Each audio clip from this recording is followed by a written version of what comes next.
introduction to Genesis.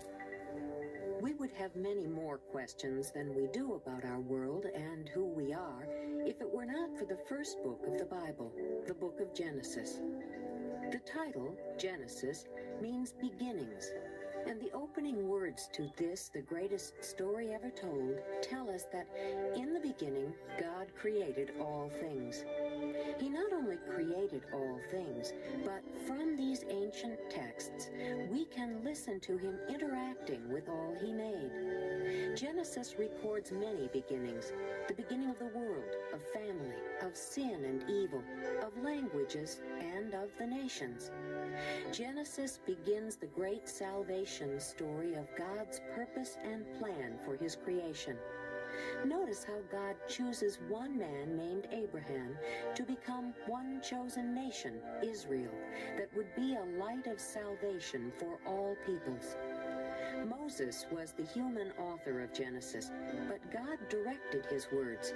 Notice how God intended the first several chapters to be a crucial summary of the origin of the world and its peoples.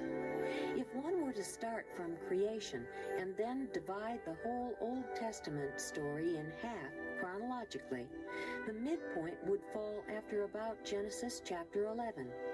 The rest of the story of Genesis tells about the lives of several major characters: Abraham, Isaac, Jacob, and Joseph.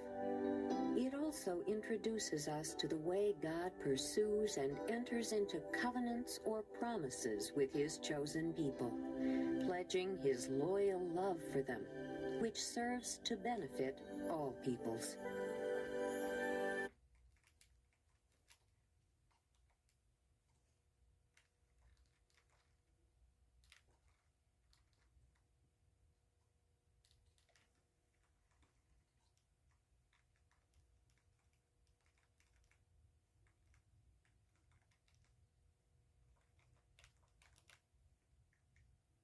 And God blessed the seventh day and made it holy, because on it he rested from all the work of creating that he had done. This is the account of the heavens and the earth when they were created. When the Lord God made the earth and the heavens, and no shrub of the field had yet appeared on the earth, and no plant of the field had yet sprung up, for the Lord God had not sent rain on the earth, and there was no man to work the ground. But streams came up from the earth and watered the whole surface of the ground. The Lord God formed the man from the dust of the ground and breathed into his nostrils the breath of life, and man became a living being. Now the Lord God had planted a garden in the east, in Eden, and there he put the man he had formed. And the Lord God made all kinds of trees grow out of the ground, trees that were pleasing to the eye and good for food. In the middle of the garden were the tree of life and the tree of the knowledge of good and evil. A river watering the garden flowed from Eden. From there it was separated into 4 headwaters. The name of the first is Pishon. It winds through the entire land of Havilah, where there is gold. The gold of that land is good. Aromatic resin and onyx are also there. The name of the second river is Gihon. It winds through the entire land of Cush.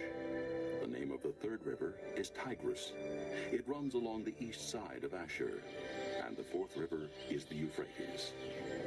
The Lord God took the man and put him in the Garden of Eden to work it and take care of it. And the Lord God commanded the man, "You are free to eat from any tree in the garden, but you must not eat from the tree of the knowledge of good and evil, for when you eat of it, you will surely die." The Lord God said, "It is not good for the man to be alone. I will make a helper suitable for him." Now the Lord God had formed out of the ground all the beasts of the field and all the birds of the air. He brought them to the man to see what he would name them.